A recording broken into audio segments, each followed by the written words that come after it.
we present Simon Cadell as Sir Ben and David Goudge as the Major in Rogue Male, the novel by Geoffrey Household, dramatised for radio by Frederick Bradnum. Standing where we are, lad, there's an echo. It bounces off the cliff. Now listen. Hello there! Hello! I'm not allowed to do that, am I, Unterscharführer? I'll roast you if you do, soldier. So, now you begin your first day on guard duty at the residence of our beloved Führer, and you remember every moment of it. I shall, Unterscharführer. Does the Führer ever come out into the garden? He does. And on a fine day such as this, he probably will. Sometimes he walks his dog. Sometimes stands deep in thought, looking out over the Reich. He has a great view, Unterscharfürer. The eagle's nest view, as safe as any fortress. Can you see how any unauthorized person could get near? Well, use your eyes now. The open rides separate the birch coppices. No cover there. Open ground around the cliff. There are some bushes growing on the cliff's ledges. Then there's the path I patrol and the lawn going up to the house. No cover, you see. And if some lunatic went about things at night, where would he hide up at daylight? There is nowhere. All right. Now, is your Luger loaded? Well, show me. Good. Back in the holster with it. How long should your patrol take? 14 minutes each way, Unterscharführer. Right. You'll be relieved after your 6th patrol. So on your way, in your own time. 14 minutes. 14. This ledge is damned uncomfortable. 14 minutes and he'll be out of sight for 10. Gives me time enough. Top of the cliff, 500 feet to the lawn, when the Führer obliges. Here comes our young soldier lad. Fine-looking boy. Death's head badges. Just above my head now. Stops. Looks round. You won't see me, boy. But you feel something. Don't you? Good for you. Off you go. Down to the ride. And I'm out of your sight for 10 minutes. Good God. The great man himself. The beloved Führer. By himself. Walking slowly across the lawn towards me. Up and over. Into the bracken. Steady. Tripod. Aim. Set the sight. 500, yes. Safety catch down. The V of his waistcoat at 500. Come on. Come on. The V of his... Stop! Stop! Don't move, or I will shoot. You're 7 minutes early. 7 minutes early. I turned back. I knew.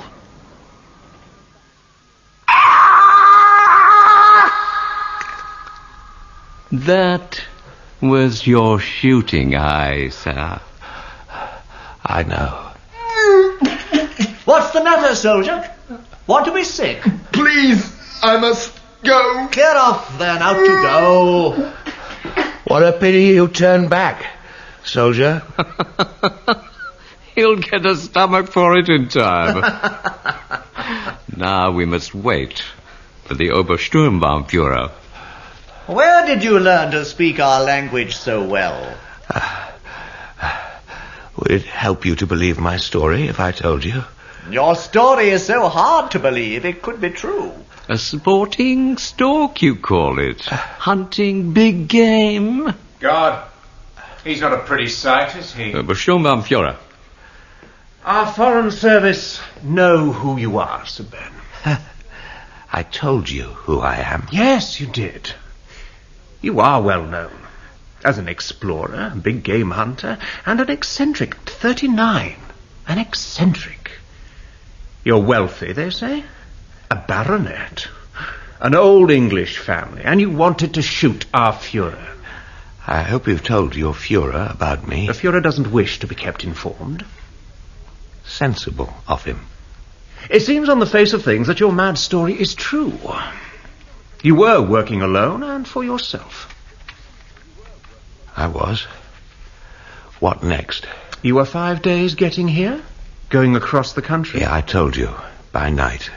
Nobody saw me until that young soldier. So, you have already vanished from sight. Excellent. Put his passport, papers, money, keys, everything back in his pocket. Move, Sir Ben. I've got to put your money belt back on. Don't hurt him. So, you intend to murder me, do you? You will have met with an accident on a mountain road. Oh, sooner or later someone will come looking for me. Well, then they may find your body. You went stalking big prey, Sir Ben, and you lost. Here's the place. It'll be dark in an hour. So, until the morning... Has he passed out? It seems so. Do we just drop him over? No. It must look as if he tried to save himself. So we must lower him over... All but his hand. So he hangs on for dear life. Wake up, Sir Ben. You're going to die. I know. Down you go. Down. Hang on. That's right. It's 30 meters down. And you'll hit the rocks. Let him go. Hanging on will perhaps account for the poor state of his fingers. Better hunting in the next world, Sir Ben. Let's go.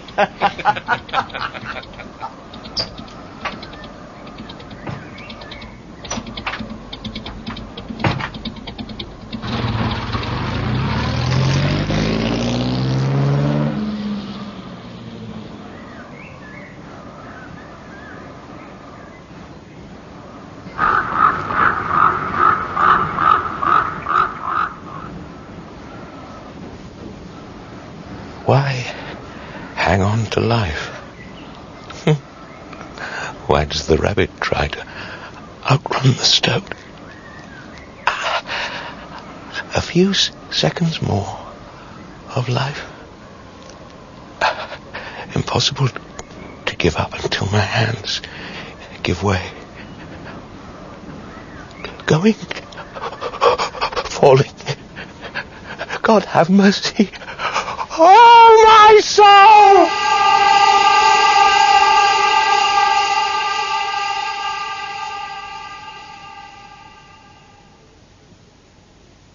I must be dead.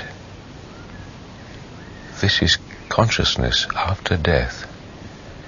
The hypnagogic state between life on earth and death. Oh. But I still feel pain. Am I a pulp? Is this foul mess around me myself pulped? I can taste blood. This isn't the afterlife, I hope. Oh, not the afterlife. I can see again, just. Above me is the crevice. I'm in a bog, a marsh ground, in mud. Can I get out? There are tufts of grass, a scree of rocks. Try. Yes. Moving, hurting, but moving. Out.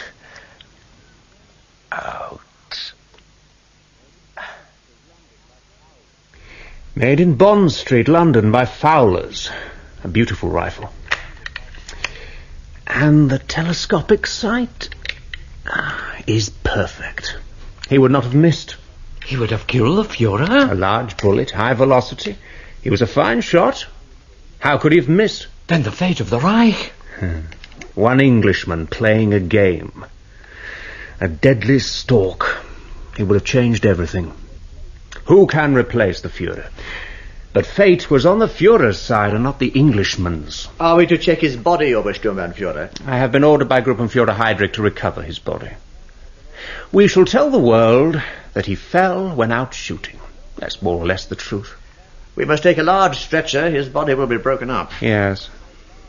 Oh, and I shall have to hand this rifle over to those who come for the body. Body of mud crawling. Mud man crawling by a stream. Surrealist painting. Real. Real. Mud heels. Crawl. Up and down. Up and down.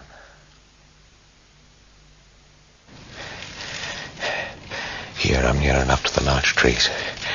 If I can grab a branch, if I've the strength to lift myself up, mustn't use my legs, mustn't leave a sign.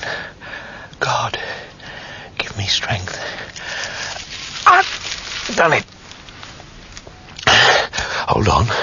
Now, slowly up the tree. Up and up. Can use my legs now. Up we go. To the fork. Up there. The fork. Got it. Now, I'm jammed nicely. Now, I can faint. The dogs are trailing him. Up and down the stream, nowhere else. Shall I drag the stream, Herr Obersturmbannführer? What's the point? The stream would have taken him kilometres away by now. But there are pools. He may have drifted into a pool. Or drag a pool or two if you like. Yes, Herr Obersturmbannführer. The blasted man. He had the devil's luck. If that marsh had been shown on the map. But from the height we dropped him, he shouldn't have lived, not even falling into a marsh. But he did. The tracks show he was crawling. Let's hope his bones are broken. Let's hope he rolled into a stream and wasn't rescued by a mermaid. Obersturmbannführer, do you think he went into the larch wood? Well, he didn't leave a trail if he did. Why did he crawl up and down? Was he crazy? Well, after what he went through, if he fell on his head... He'd have broken his neck. Let's hope he's drowned. Let's go. The Polizei can carry on with the good work without us. Speed 2 miles an hour. With a halt every half an hour, but I can walk. Painful, but everything I do is painful. I need a new pair of trousers. I shall be arrested in these. I heard them from my tree, but they didn't search the wood. Probably think I drowned, but they'll look for the body. And then they'll go on looking. I must follow this stream to the great river, and by night a stream can be followed. Listen. What's going on? Near enough. Crawl to see.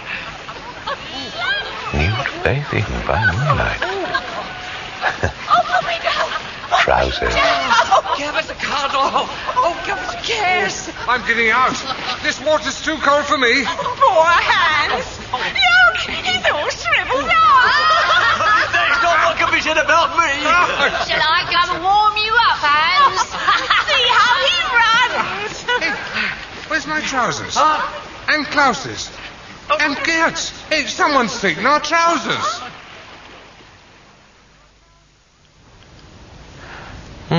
They're not a bad fit. Whoever's they were, I hope they find the other pairs. If I remember rightly, there's a man I once knew living near here. There's the village lights. His house was this side on the outskirts, isolated. He may still be there. A good man, no Nazi, hated them. I'll find. I'll find somewhere to lie up near the house. Try him at dawn.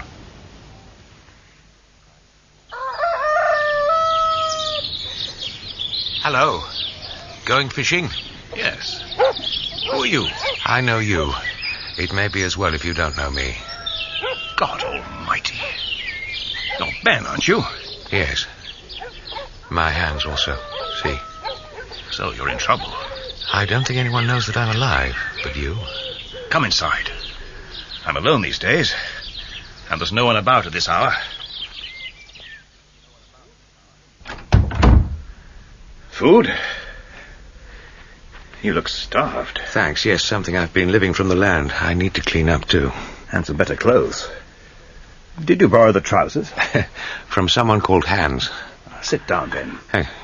Here's bread, butter, cheese, milk. Old clothes, nothing that can be traced back. And if my eye looks as bad as it feels, an eye patch. It's in a shocking state. I have an eye patch somewhere. Can you stay and rest up? I wish I could, but I dare not. Not only for your sake.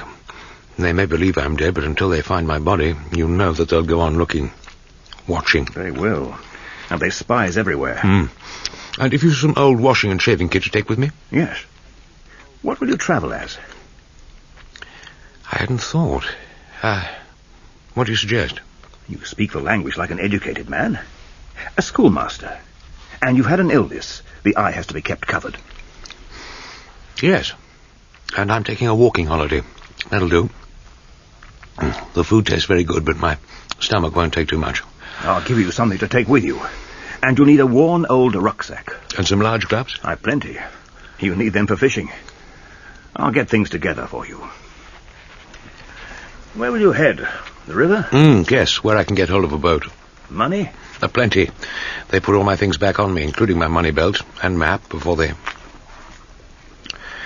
If I can hire or buy a boat, then I'll go north through the ports. Then I should be able to find a ship going back home. I take it no one saw you on your way here? No, I'm sure not. I moved by night, hid up in your barn till I saw you come out. I'll leave tonight and after travel by day, as a convalescing schoolmaster.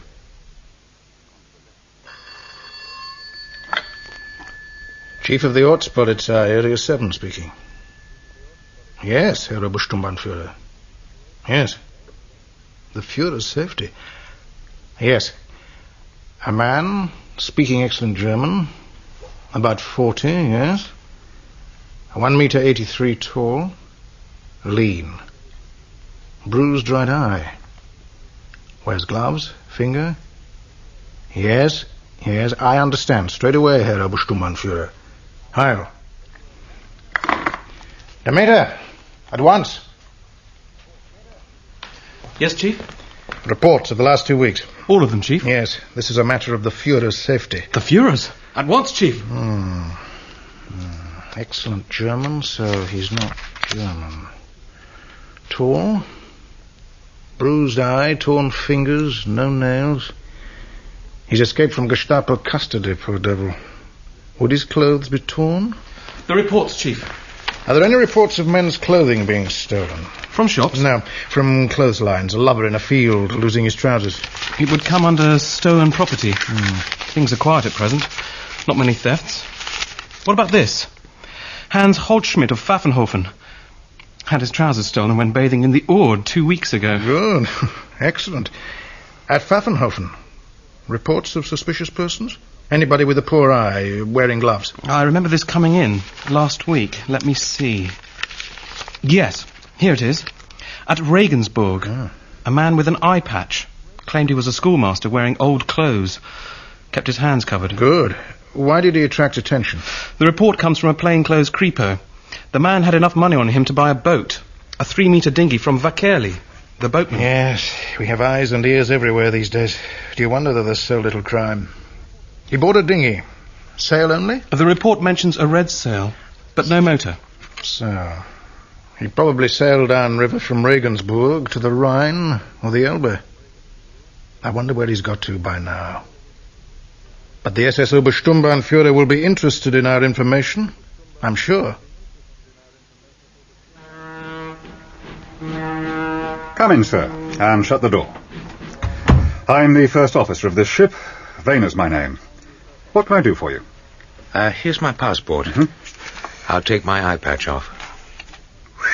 Somebody's had it in for you, Sir Ben. They have, and I want to get far away from them. If you want passage, I'll have to see the old man. No, I don't want passage. I wouldn't want you or your captains to take the responsibility of giving me passage. Yes, I've read about you, of course. You've upset the German authorities, have you, Sir Ben? I have, no end. I've come down the river by boat. It took a couple of weeks, but it gave me a chance to heal up. They may believe I'm dead. They may have tracked me. You're pretty conspicuous. I know, and they're pretty efficient. But I'm sure no one saw me coming aboard, if anyone was watching. I need to get out, and I'll have to be a stowaway. Why did you come to this ship? Oh, gossip in the dock bars. I heard that you were a good sort and no lover of the Nazi. We're going home in ballast, so where can I put you? Oh, I'm used to discomfort.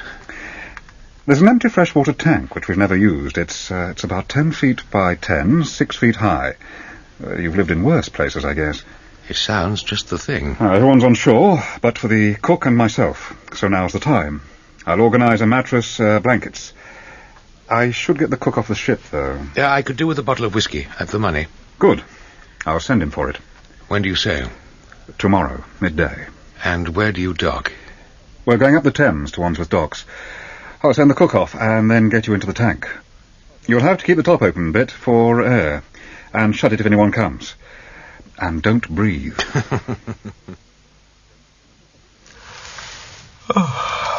I've slept like a child. Thank you, Vena.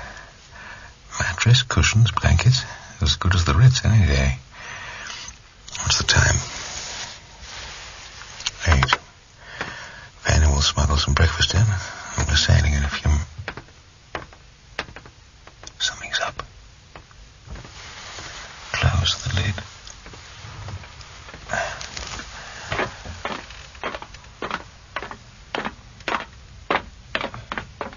What is it in here, Vena? What? Freshwater tank. Reserve. Overhaul. Oh, yeah, good. Where else can I take you? Hello. What's this? Halt there, Herr Vena. I have questions. Right you are. Far away. Fire? Ask for questions. Is this the ice-shaded man you say came on deck? He came on board, I told you, Obersturmführer. He wanted passage. I said nothing doing. He scarpered. He what? He left. He was Englishman, yeah? He spoke good English, yes. I didn't ask for his passport. Why say to him, no sailing, no good? It's a matter of principle. We don't take on passengers. They're a nuisance. Unfug. Did he have, Handschuhen? Gloves. Just now you asked me, he did. And he kept them on. Did he speak of where he was moving? Going? No. I told him to try one of the liners. You saw him go off the ship? I went with him. The captain doesn't like stowaways. You're helpful. We will no longer search. Out, Matheson, alle help!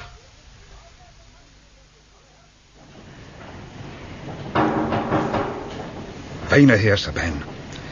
Got to be quick. I heard everything, of course. He even leant against the tank. You were very convincing. He was a plain-clothes creepo. Nasty type. So, they traced you to the docks. That was always a possibility in a country where spying on your neighbour is the thing to do. We're outside territorial waters now. If they didn't believe me, or thought you'd got back on board somehow, they may be waiting at Wandsworth Docks. I'll look around when we dock. Thanks. I owe you a great deal. Must go now. See you at Wandsworth Docks.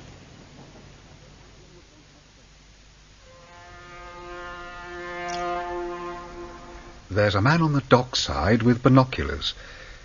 Could be a bird watcher, but I don't think so. I'm sure you're right, Vena. They've not found me at any of their own ports, so they'll be watching here, and wherever I might go. Let's throw them off the scent for the moment, though. You'd better not go through the main gate. I'll put the ship's dinghy under the starboard quarter. It'll be dark in 10 minutes. Where should I row to? Go straight across the Thames, and you'll get to the public steps, by the Hurlingham Club. I'll collect the dinghy later. Thanks. You've been a brick, Vena. I shan't forget. You're a brave man, Sir Ben. Good luck.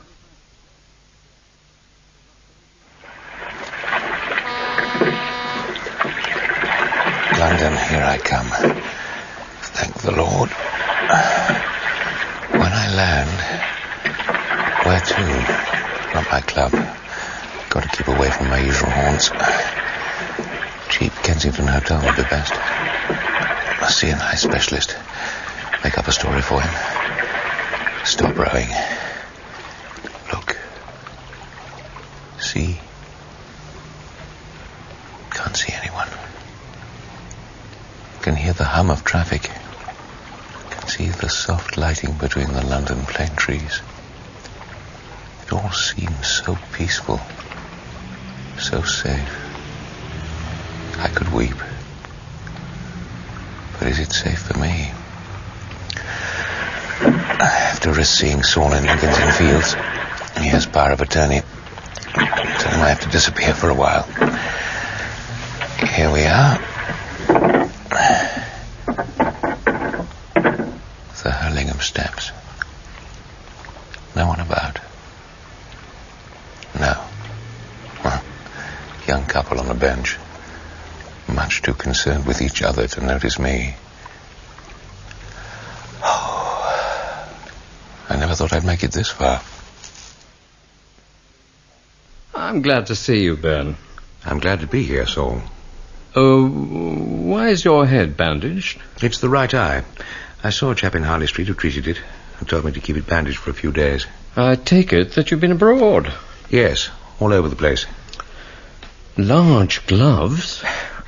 My hands were knocked about a bit, hanging onto a mountain ledge for dear life. So, you're in some sort of trouble. I am.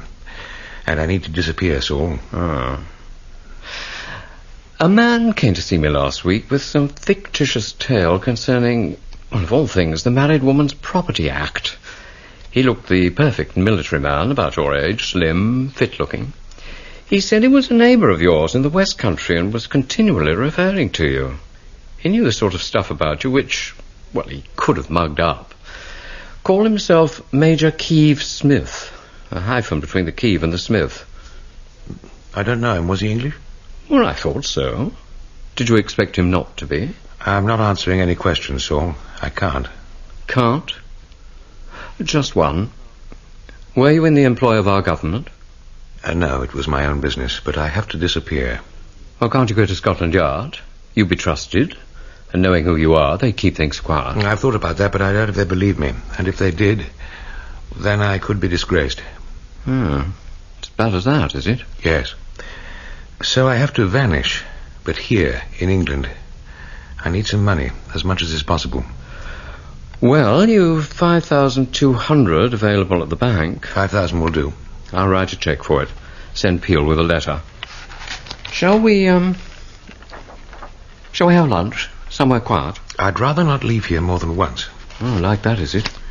They're very professional, Saul. Yes. Quive-Smith gave me that impression. I'll get Peale in.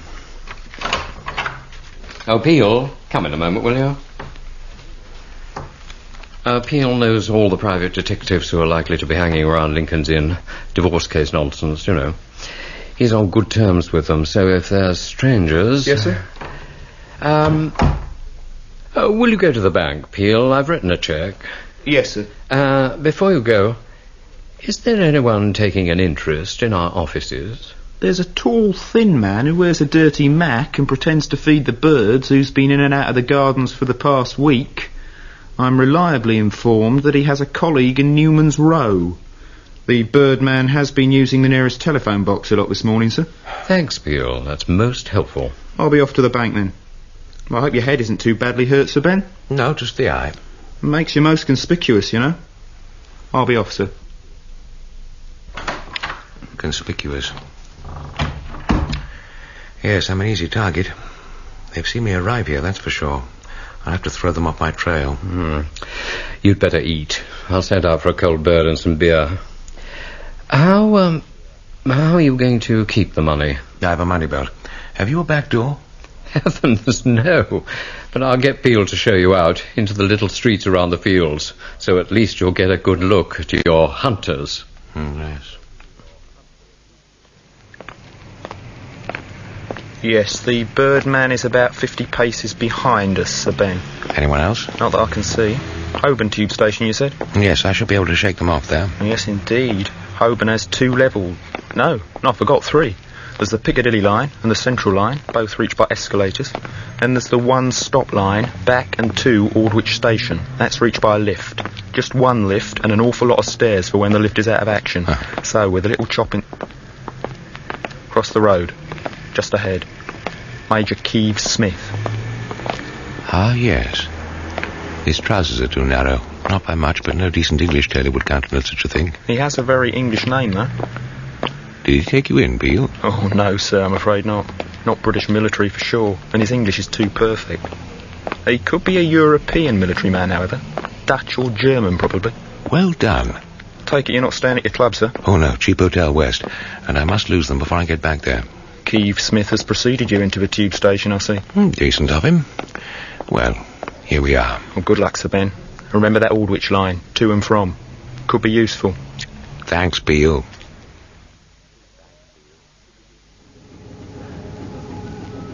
Mind the doors!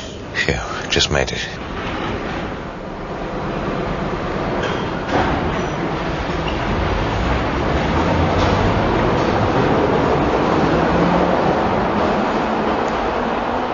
Frank's in the same carriage, Herr Major. I doubt whether Sir Ben even thought we'd have a chap going up and down on that line, just in case. A boring job, Frank thought. It shall become interesting once the train is in Aldwych and our Englishman is alone on the platform with Frank. And if he goes up in the lift with the other passengers? Then Frank follows him, and will shoot him once he's in the street. In a busy street like the Strand, he will be lost among the traffic and people in seconds. The train will be getting into Aldwych Station in half a minute, Major. We must wait here, Karl, in case he returns. But we should get him this time.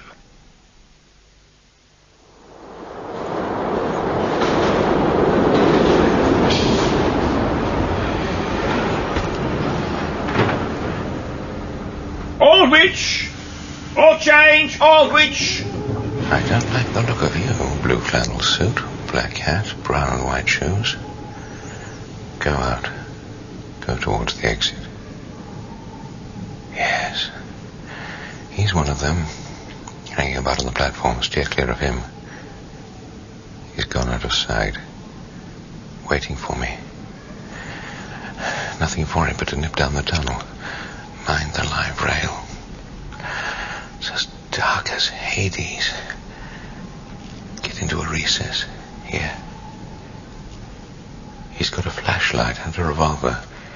Here he comes. When he's next to me, get down. Go for his feet. Mind the live rail.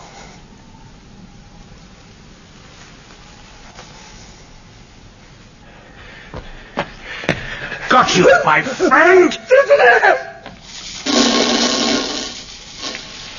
Poor devil. What a place for a soul to find itself adrift in. Now, get out fast. Someone must have heard that scream. It was a yell, all right, Harry. I'll put the tunnel lights on. Right, better have a shafty. Come on. They did hear. Take this damn bandage off. Up the stairs. Crikey, Moses. There's a bloke on the line. Right across the tracks. I'll get the car turned off. Right, and call the police. He's been electrocuted, all right. Dead man found on the line, revolver beside him. Man with bandaged head sought by police. I'll have to disappear a bit before I wanted to. Keep in the open. Where? Wimbledon Common. Tom Tancred, my old sergeant major, ranger on the common now. Has a nice cottage in the middle of the common. Tom won't ask questions. We'll take chances. Morning, Sir Ben. You sleep all right? Considering my conscience, Tom, soundly enough. I went out for a paper. You've hit the headlines. Here. Dead man found at Aldwych. Electrocuted. Fighting tunnel heard. Foul play suspected. Police anxious to interview a well-dressed, clean-shaven man about 6 feet in his early 40s. Wearing a bandage round his head. Seen leaving the station without the bandage. Has a bruised, blackened right eye. No mention of the revolver he was carrying. And you're not 40 yet, are you? Thanks, I feel 90. Still, now you'll have every police force in the country looking for you. They're not amateurs, Tom. I shall have to go to ground. You'll need dark glasses with that eye. It's a beauty. I found a pair on the common the other day. Big lens, very dark. Good, thanks. Can you take the day off? Oh, you're in luck. Today is my day off. Will you do some shopping for me at the Army and Navy in Victoria? I'll make out a list. I've got the money. Yes, sir. Things for living in the open. I might well have to go underground. But not at Aldwych, I hope, sir. Sorry. You'd better be. But I think I know where. I'd like to know what fix you got in abroad. It's best you don't know, Tom. Best no one knows. And when I've gone, watch your back for a couple of days. I will. They've the power of the state behind them. One is dressed up like a military man in civvies, calls himself Major Quive-Smith. If he appears riding the common, give him a wide berth. I will. Now make out your list and I'll be off. Right. I shall want sleeping bag and Targett for the use of, 4 thick flannel shirts, 2 pairs heavy cord trousers, 4 pants and vests, chill-proof, bill hook, primer stove, and the best knife they've got.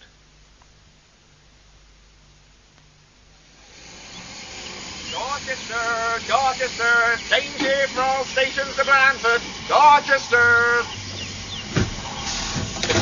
Well, we're here at last, thank goodness. Yes. When I took the slow train, I didn't think that... We'd stop absolutely everywhere. Where are you staying? I haven't made up my mind. I'll scout around. With that great roll of luggage, you look as if you could camp out. Well, if this weather holds up, I might at that. Do have my card. Oh, thank you. If you don't camp out and you find the hotel full, I've plenty of room at the Grange since my husband died. That's most kind of you. Well, goodbye, and I do hope your poor eyes improve. They will, I'm sure. Goodbye. Remember, there's plenty of room. Mrs. Helen Erskine, the Grange Road. Porter, will you take my stuff to the left luggage, please? Right you are, sir.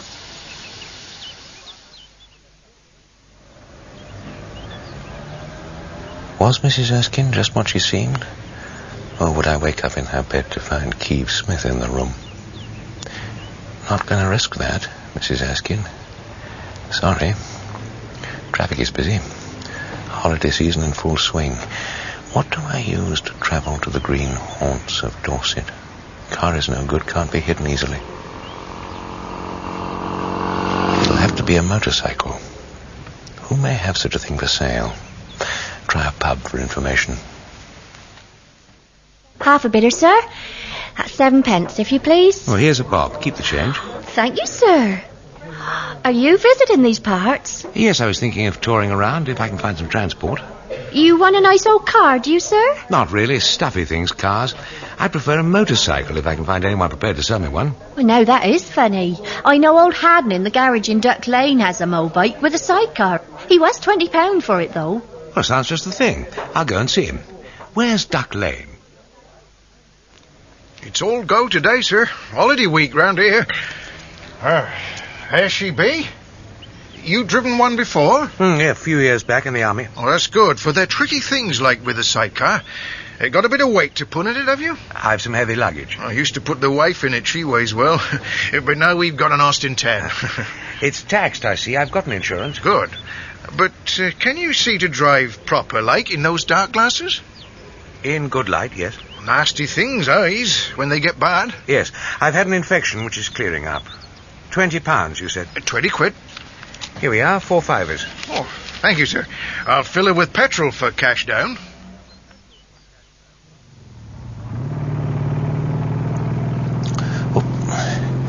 Left-hand bends are tricky if taken too fast. I imagine the Met Police would have informed all forces about me. Dark glasses could attract attention. There's the River Frome. I'll sleep by that tonight. Tomorrow find the old Roman road. A cattle drove until a few years ago. It'll take a bike. It takes tractors. Take it to above Powerstock village, then turn away over the country to the hidden green lane. Leave the bike and the sidecar by the stream, overgrown with hawthorn, crabapple, blackthorn, Cecil Oak, if I remember correctly. Nothing will be found there. The hidden green lane, high up on a ridge between two fields, starting in the middle of the fields, finishing the same. Once a lane to Marshwood. Now Marshwood is only a vale and a wood. It's been lost. But it has high hedges to protect its secret, and a fine view to spy out the enemy. There, I'll dig in, wait and see. There.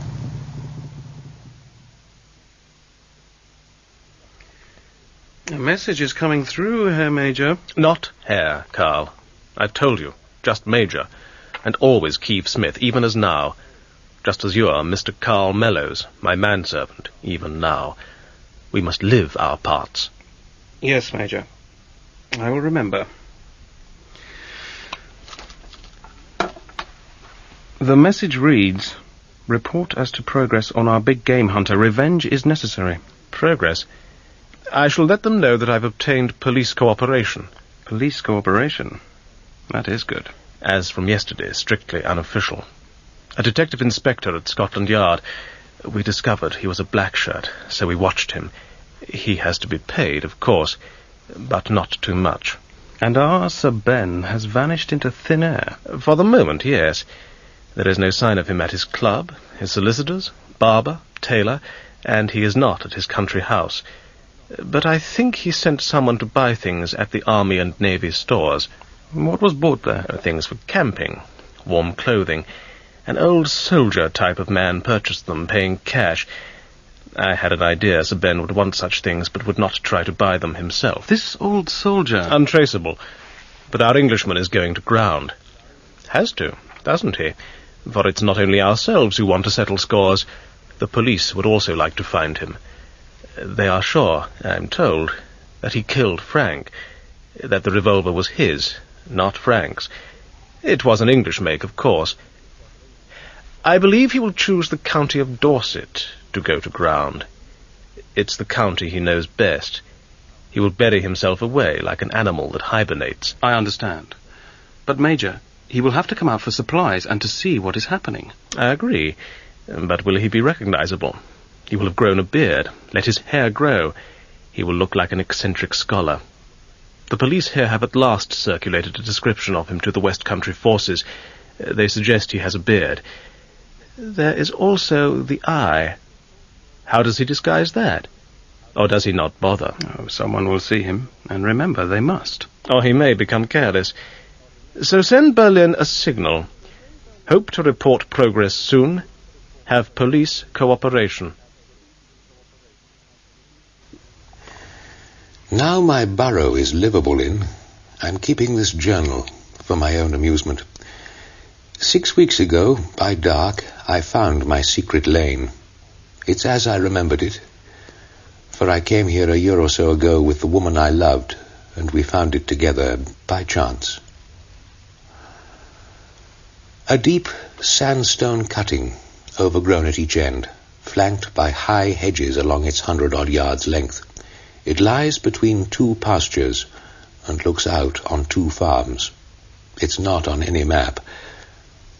The motorcycle is hidden in a thicket at the bottom of the hill by a stream in which I've half sunk the sidecar. The stream is tunnelled over by the branches of trees, along with briars and rushes. This burrow is built into the sandstone, and I'm still enlarging my living space. That's Asmodeus, a powerful half-wild tomcat, a rogue male, if ever there was, who has befriended me for bully beef. He makes his way in down one of the ventilators. I've named him Asmodeus because when he first appeared, he would watch me, take food from me, but always hissing and snarling and bristling his fur, the very essence of the evil Semitic spirit of mythology. Now, he is quite at home. I've grown a fine long beard, and my hair is a disgrace. I've been into the nearest town, Beminster, for supplies on 3 occasions wearing the dark glasses, and no one has proved inquisitive. My story was that I was camping on the downs.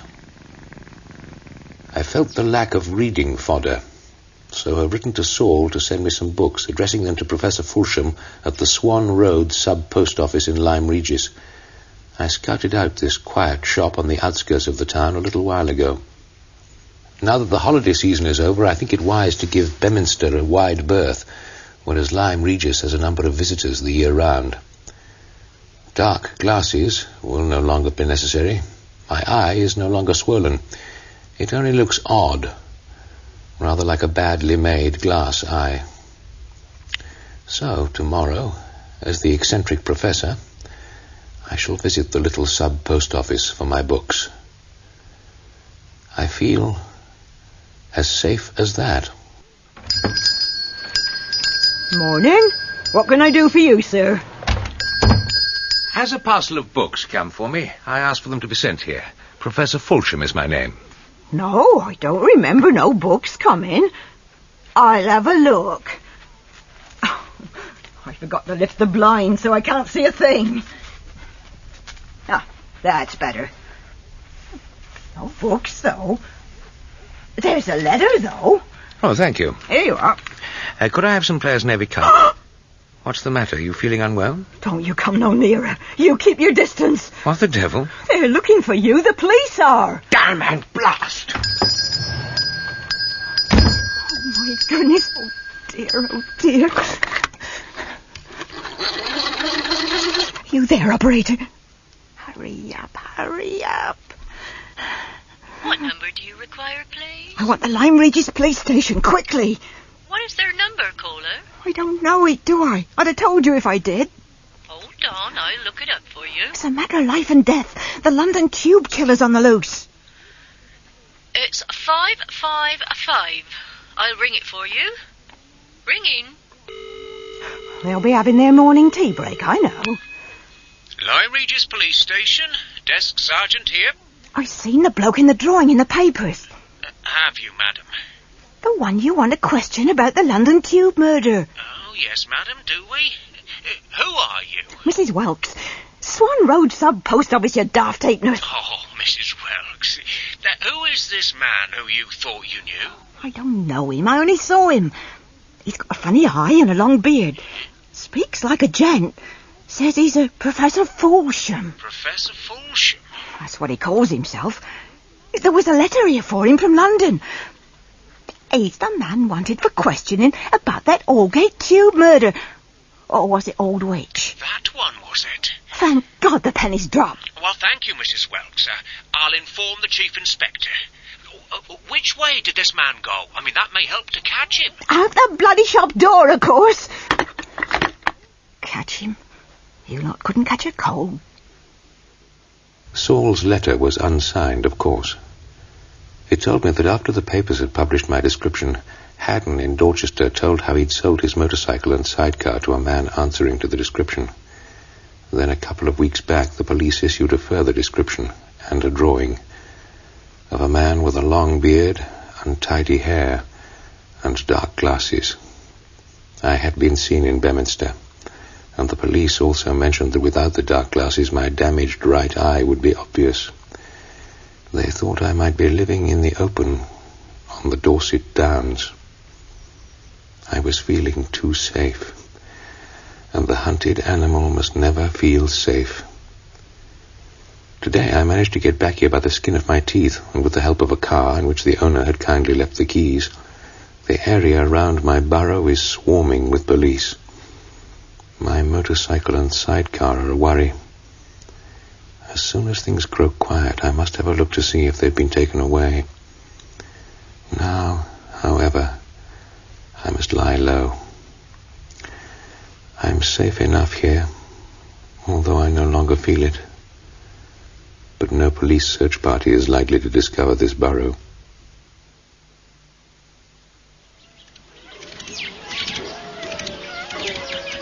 We found the car he took, Chief Inspector, but there weren't no sign of him. Did you expect him to be at the wheel waiting? All right, go and join the others. And tell them to fan out across the fields. Right, sir. And out now, across the fields. Second Sergeant Bly. Yes, sir. You know this area pretty well, don't you? Grew up round here, sir. And you reckon he's not hiding in any building? The car engine was still warm, sir. He'd only have got to a couple of farms, and we've gone through them thorough-like. He's been living in the open. Where, though? Marsh wood, I'd say, sir. It's as thick as a jungle. I'd need 50 men for 50 days to search it. I'd say he's on the move, sir. Now winter's coming on, it'll be noticed in the countryside, and it's going to be cold living in the open. I think he'd go for a big town, sir, somewhere like Exeter or Weymouth to lose himself in. I'd say you were right, Bly. Let them finish wandering the Vale, then call the search off. Right, sir. Get your things together, Karl. We're motoring to Lyme Regis. Yes, Major. Where is that? It's where our Englishman has been seen. He is in Lyme Regis? Surely not. Lyme Regis is on the coast. He's inland, somewhere high up, and dug in. I'll pack my things, Major. And Lyme Regis is near Beminster, is it, Major? Yes. We should have gone there last week. The police chased him from Lyme Regis into the countryside. And lost him, of course. It was him, you believe? He collected a letter from the post office, addressed to Professor Foolsham. He said he was Foolsham, and there was such a professor who was at Oxford when our Englishman was there. The professor is now dead. Soon, I hope, our Englishman will join him. He has dug himself a shelter, like a dugout. More a badger's lair, I think, and it will not be easy to find. But there is the motorcycle and sidecar. That which he bought in Dorchester. And which he must have driven as near to his lair as he could, and then hidden. He will be anxious to know if the police found it when searching for him. They didn't look for it. We must. I'm almost ready, Major. You will stay in lodgings at Beminster, Karl. I'll stay in a hotel at Lyme Regis, and we will search for his motorcycle and sidecar. When we find it, we will watch it at night. I spied out the land today. All is quiet. I saw the two farmers about their farms. I've named them Pat and Patachon. Pat is a thin, miserable-looking lad. Patachon, the opposite, a chunky, red-faced old rascal with a loud laugh. I wonder if they sense that they have a stranger watching them. In the next day or so, I'll reconnoiter the spot where I left the motorcycle and sidecar. I don't think they will have been found, but to ease my mind,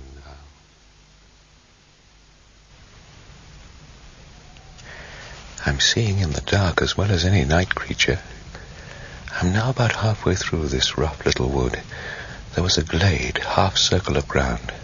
Here. Yes. The bike is about here. Yes. The wheel handlebars not disturbed. Better check on the side gouges the same. Go round the wood. Ouch! Sharp-thorn brute. Now, open ground for 20 yards and down to the cattle wallow. Here we are. Cattle wallow. Muddy stream. It's overhung with blackthorn, willow, hawthorn, so. Crouch down. In we go. God, the water's cold. Quietly.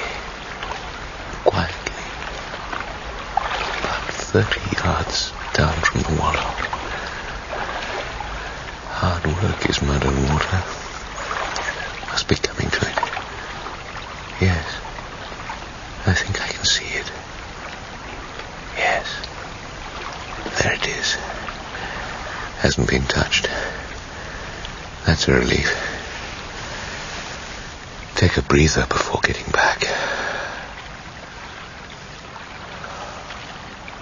Sir Ben Barclay?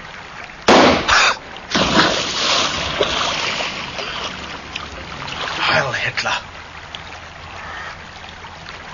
Karl. Karl. I heard the shot. The flashlight was on his heart. He must be dead. Heil Hitler. I think we should recover the body. There's a gap in the bushes about here. Yes. Oh, can you see the body, Karl? I'll shine the light across slowly. No. I don't see it. I'll get into the stream, Major. He fell back. I saw him. He isn't in the stream. Wait, Major. There's a trail up the bank through the rushes. It's impossible. I hit his heart. I saw the blood spread. Perhaps he went into the meadow. Died there. We can't search out there tonight. It's too open. We must return tomorrow. But he must have died. I hit his heart.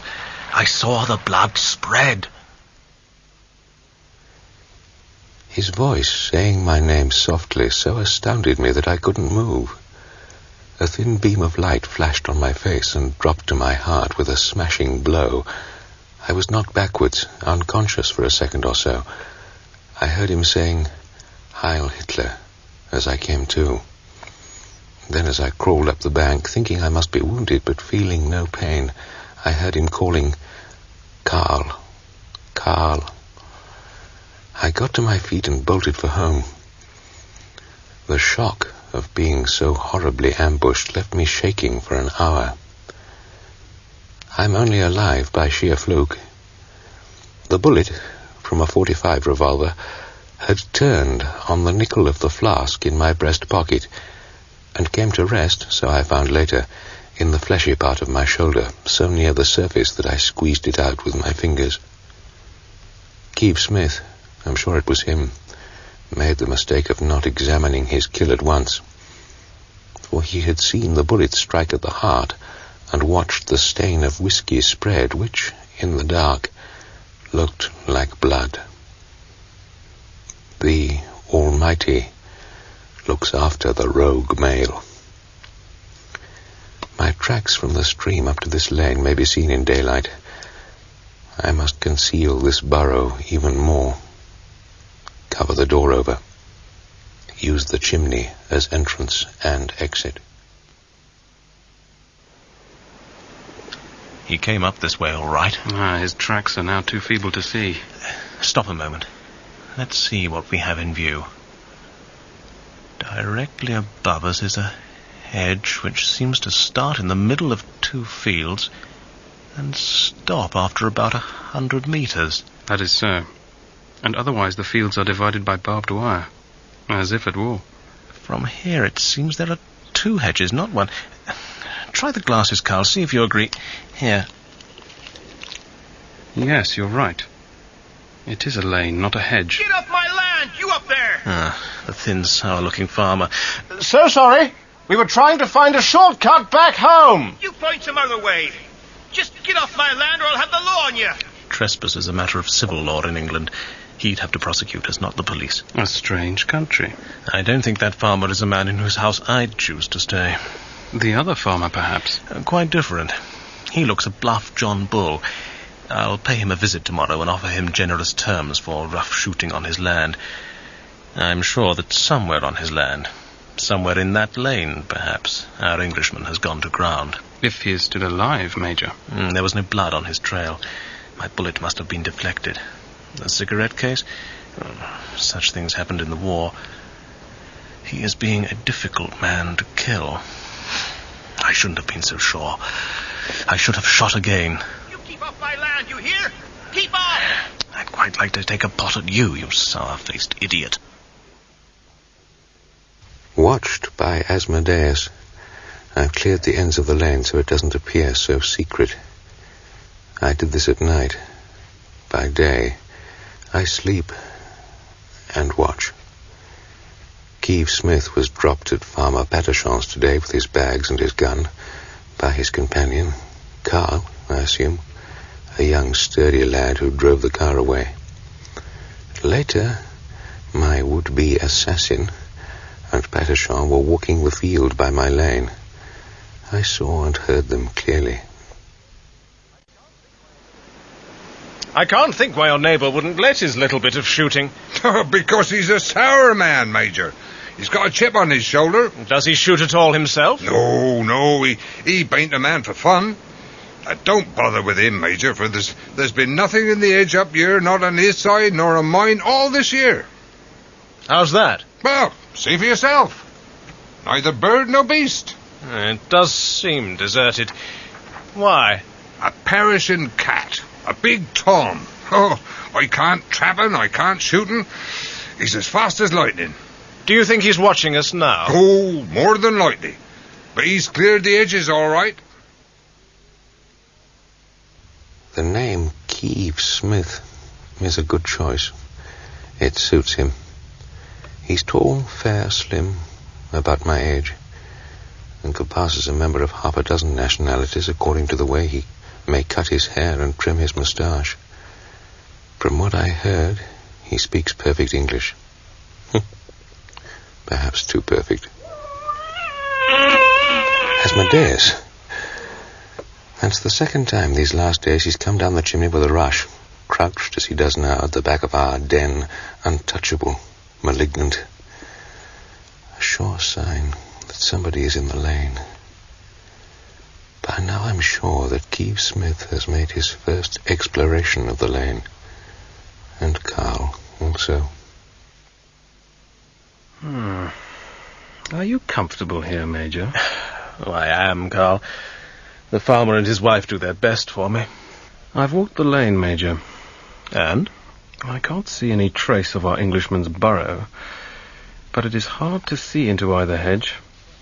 There was a cat which vanished in a flash. I know about the cat.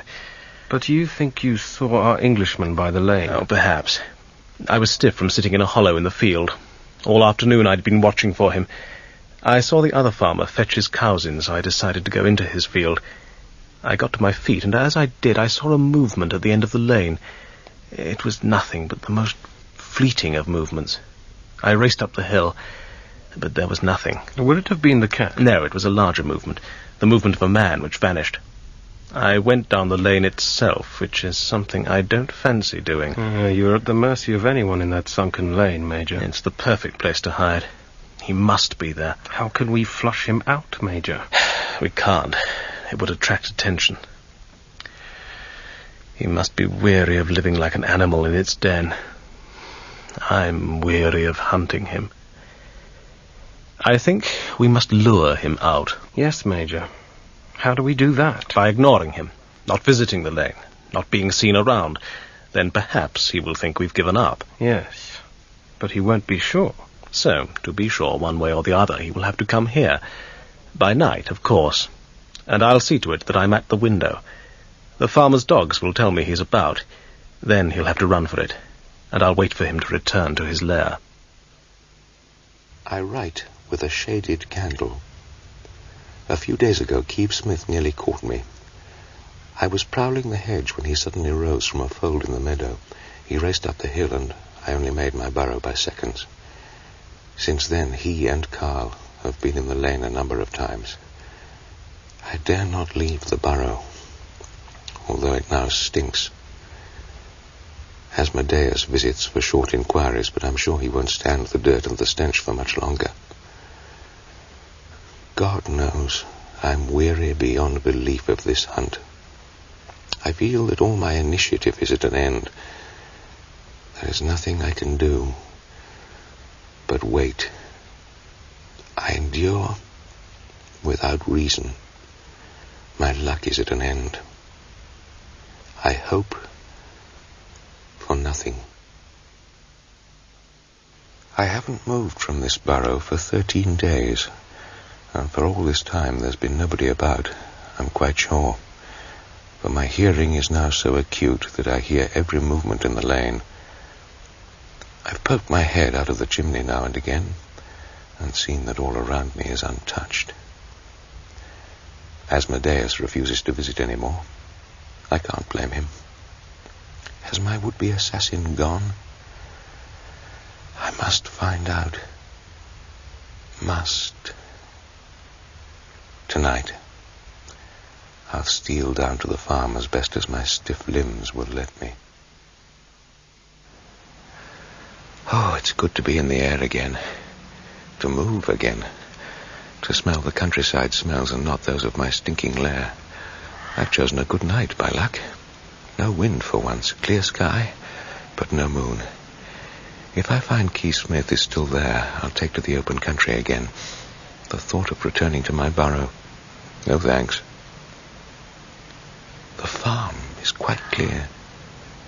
Lights in some windows a few hundred yards below me. I dare not go down into to the farmyard. Patachon's dogs will send me. Where? The old barn. If I can get onto its roof, then I should have a clear view into the living room. Try, anyway.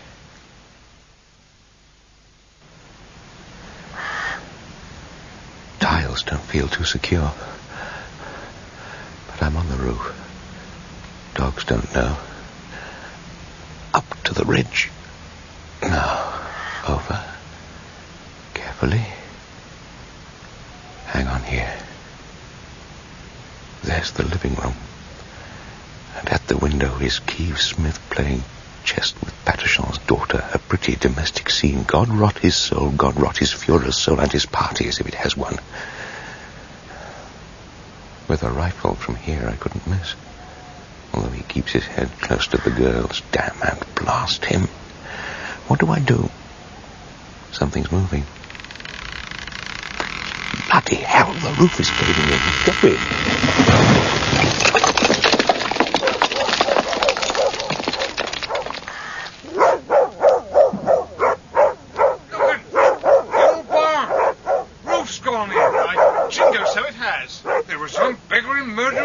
Something on the roof. Yes, could be.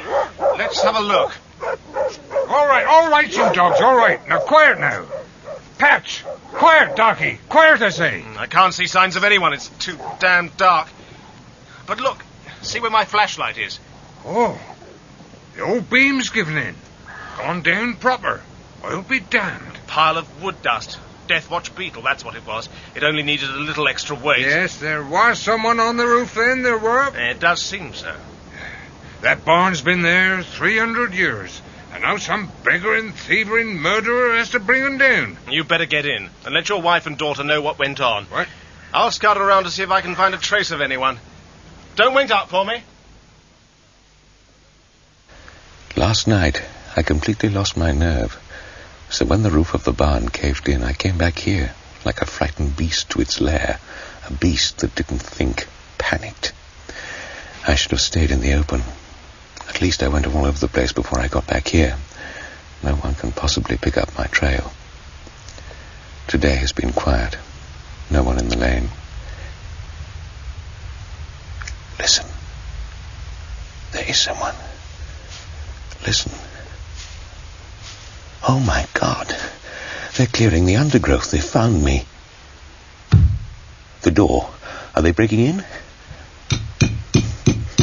They're making sure I can't get out. They're sealing me in. I'll break out. Where's my axe? Break out. Die in the open.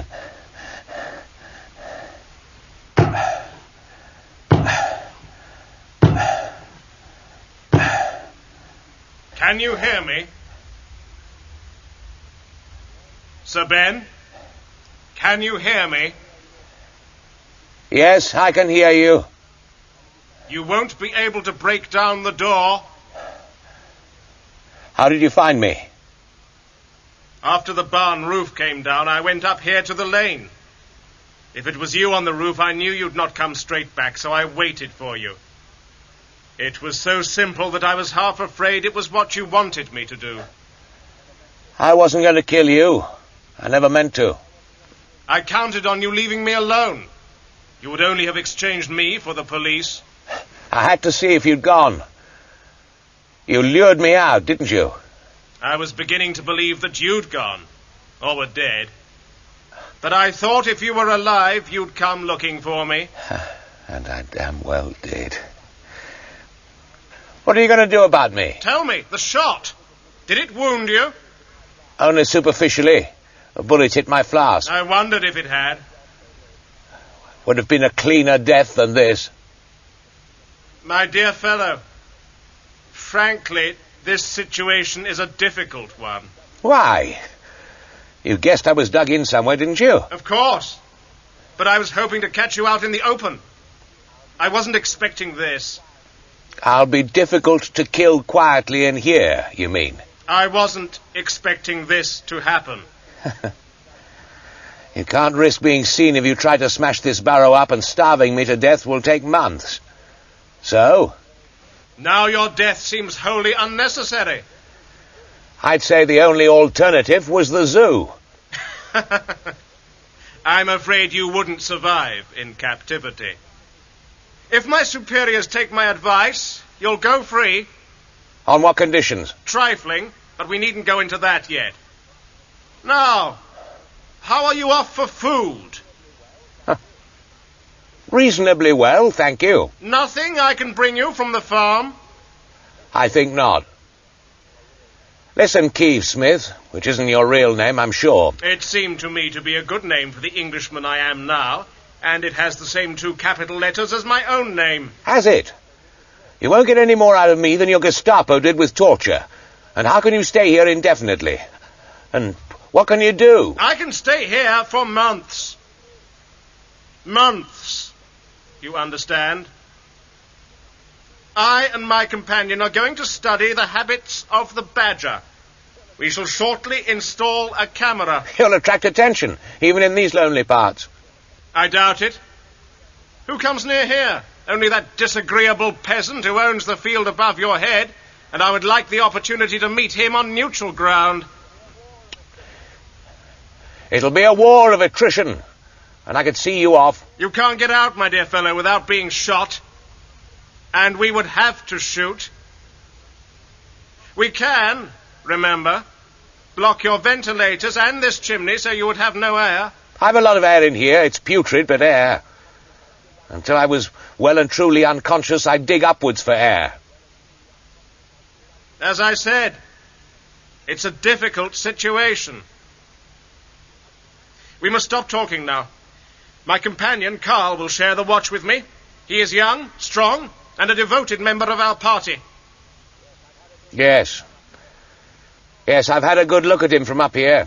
Of course. I guessed you were watching us coming and going. Now I must be off. Don't lose heart, my dear fellow. Your release will happen. Remain quite calm, that's all. Quite calm. Make yourself as comfortable as you can, Karl. Yes, Major. I'll relieve you at first light.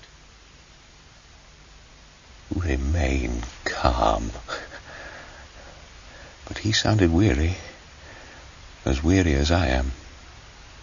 I have to admire him, as much as I detest the party to which he belongs. He has courage, patience, intelligence, control. And he'll see the winter out if he has to. Whether I can live through a winter like this is unlikely. He will reason that out. Could I cut my way out? Through the sandstone into the field behind the lane? Could I work and breathe and work so quietly they wouldn't hear? I'll try it out, while remaining calm.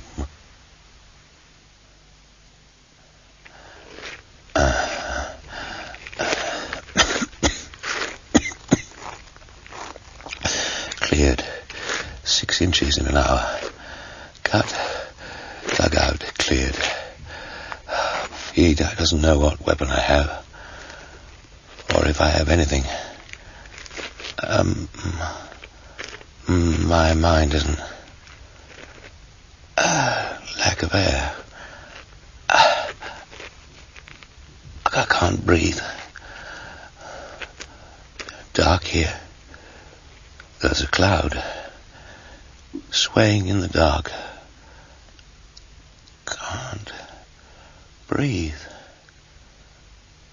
Can't cut. Dig out. Sir Ben? Sir Ben, can you hear me? Yes, what? Where am I? Head's like lead. Can you hear me, Sir Ben? Yes, I can hear you. I passed out, unconscious. Because you did not remain calm. You were digging. I could hear you digging. Digging? Imagining things. Who are you? I am Karl. I have a listening device of the sort they use in mining. It told me you were digging into the stone. Damn you. I tried, No good, not enough air. If you remain quiet and calm, there is plenty of air. I'd rather take my chance in the open, Karl. Yes, I understand that. Don't move quickly.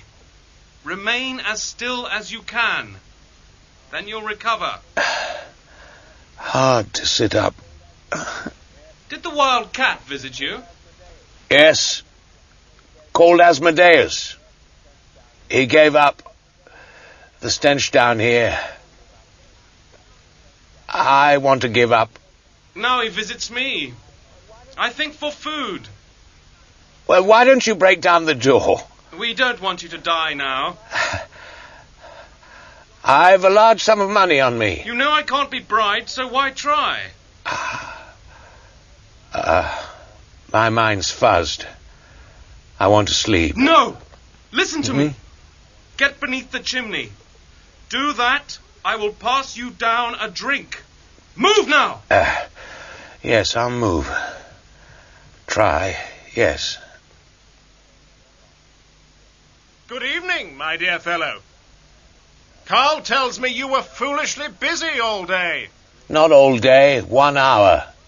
And it was useless. You shouldn't have bothered. We'll have you out of here in no time. Free to go home. I'm very glad, my dear fellow. I've great respect for you, you know. Have you? Can you, considering the party you belong to? I'll tell you what I respect in you. It's this. You have no need of any law but your own. You would, of course, see it like that. Let's get to the point, shall we? If I'm to go free, what are the terms? I have them here for you to sign. There is only one serious restriction. You must undertake not to leave England. If you come onto our soil again, we shall show you no mercy. Let me have your terms and a torch to read them by. I have both here. I'll lower them down.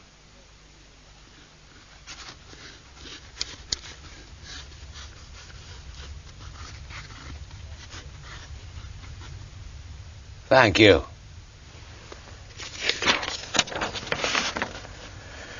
I, Sir Ben, do confess that I attempted to assassinate the Führer at Berchtesgaden with the knowledge of the government of Great Britain. And I agree to stay on English soil. You'll see we have witnessed it, as has a reputable London lawyer. So I see, and before I've signed. I can't sign this, Quive-Smith. Have it back, and your torch.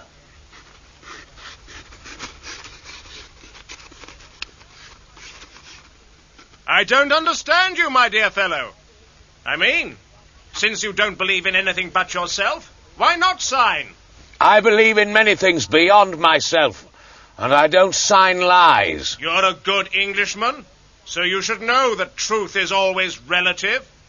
Sincerity is what matters. Are you listening?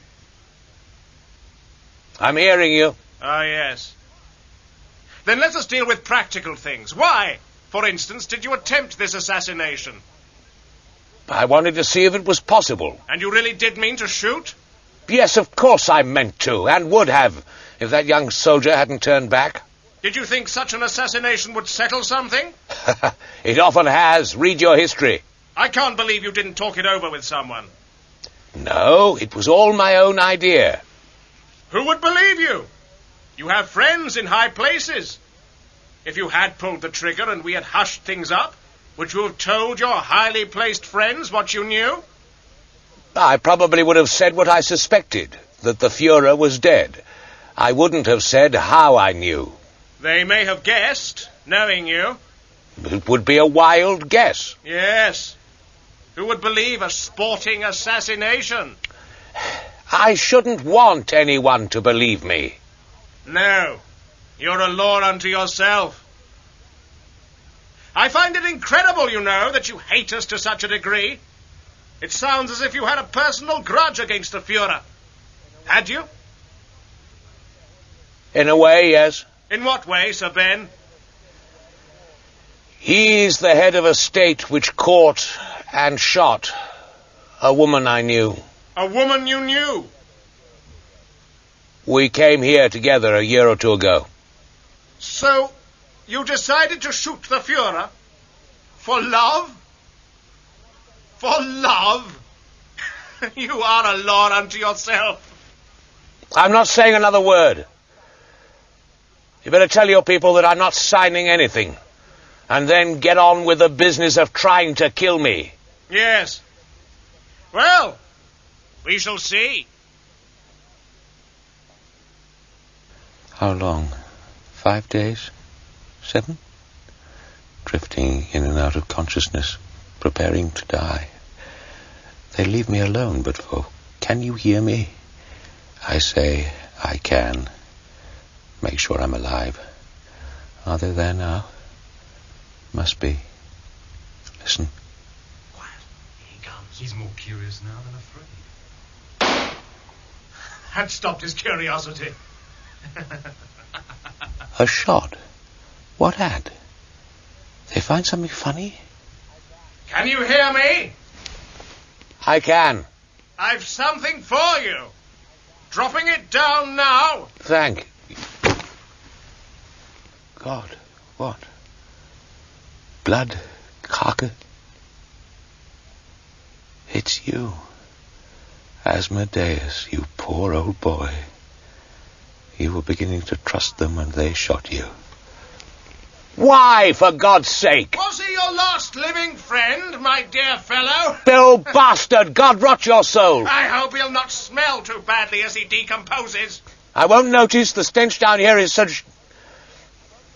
But to kill a cat just to annoy me. You bastard. You've only yourself to blame. Tomorrow evening, perhaps, you won't be too proud to talk to me. Good night. Good night, Karl. I think our siege is coming to an end. Good night, Major. I hope so. I'm not taking this anymore. Not waiting for death. Killing Asmodeus has done the trick. You've condemned yourself to death, Quive-Smith. If your cat spirit Asmodeus can hear my thoughts in the way you heard them in life, let me tell you that your death has released me from my own death, made me stand up and fight. Quive-Smith will be back in 24 hours for our evening chat.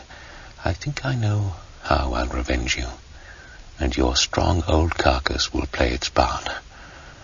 What I must make is a crude but effective model of a hand-drawn ballista for Romans' artillery, like a crossbow, Asmodeus, which will fire the iron spit I bought for prizing open the sandstone. It will be propelled by your tough hide, twisted and pegged into place. So, quietly, let me make the machine of our revenge.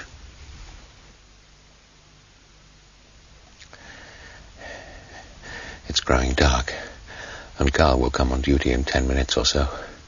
Quive-Smith at any moment will put his head to the chimney opening for a chat or to say, "Can you hear me?" So, on my back, beneath the ballista. Now, right. Feet on the frame. Brace myself. Grip the thong. Spit is in the center? Yes. Pull back to my chest. Check. Aim seems perfect. Wait until the white blob of his face appears. Relax. Remain calm. Can you hear me? Yes, I can hear you. So, we are talking tonight, are we? Got him. My God, I got him. The surprise in his eyes. Slap in the forehead. Over he went. Up we come. Up and into the cold, clear air. Oh, I feel drunk. Out of my burrow for the last time. There he is. Head raised. The spit went right through his skull and out of the other side. Where's his revolver? Here we are. Loaded? Yes, 6 chambers. Bullets? Here, money belt. Also gold coins. Papers. That's the thing I was meant to sign. Passport, yes. 2 of them. Take them both. do with his clothes? Riding breeches, high boots, trench coat, shooting jacket. Off him and on me. Wait for Karl. A cold but fine night, Major. A fine night, Karl. I'm a minute late, Major. Stay there, Karl, in the light. Mein Gott. Throw your revolver down at my feet. Don't try anything foolish. I have the Major's revolver, and it's pointing at your heart. Major? Here's my revolver. Thank you. The Major is dead. It isn't. Möglich. How did you... I achieved the impossible. See for yourself. There's an iron bar. An iron spit. I shot it at him when his head was at the chimney. It isn't possible. How? I made a model ballista, the Roman legion's artillery. Like a crossbow. Yes? That's right. And I couldn't have done so if you hadn't killed the cat. So you could make this sling. I understand. You will now shoot me, will you? Not unless you make me. We should not have killed the cat. The Major was losing patience. He was becoming angry with you. I was almost beaten. Ready almost to sign anything. If I had signed that confession, would he have shot me? He didn't say. But yes, I think so. But he did say that he wondered if you were not impossible to kill. Oh, no. It would have been easy if he hadn't killed Asmodeus. The rogue male cat, yes. Yes. Before we leave here, you will put the Major into the burrow and cover the chimney. Of course. What else have I to do? Have you your passport on you? Yes. It is here. Thanks. Once you have done what I say, I'll hand it back to you. You have no real choice, Karl. We can go to the police together, or... I help you leave England? Yes. And when you've done that, I'll hand you back your passport and the gold coins the Major had on him. And you can return to your country. It may be better if I do not. You have the car? It is where you hid your sidecar. We'll go down to the farmhouse where you will tell the farmer that the Major has been suddenly called away. I'm sure he said he might be. Yes, at any time. I will give you the money to pay what is owed, collect his things, then drive me to your lodging so I can get cleaned up. Once that's done, I will take the car and give you back your passport. And the gold coins. So, my dear Saul, Karl was as good as the gold I gave him, and I sailed from Liverpool 2 days later using Quive-Smith's passport in the name of Quilter Symes, and looking decently like him. I had to bleach my hair, of course. Now I live as his alter ego in this strange country. I'll drop you a line from time to time. I'm planning to have another shot at my target, but this time among the chimney pots, not in the open country. I'll not get away alive, but I'll not miss this time. That is, unless war breaks out and foils my plan and brings me back to England.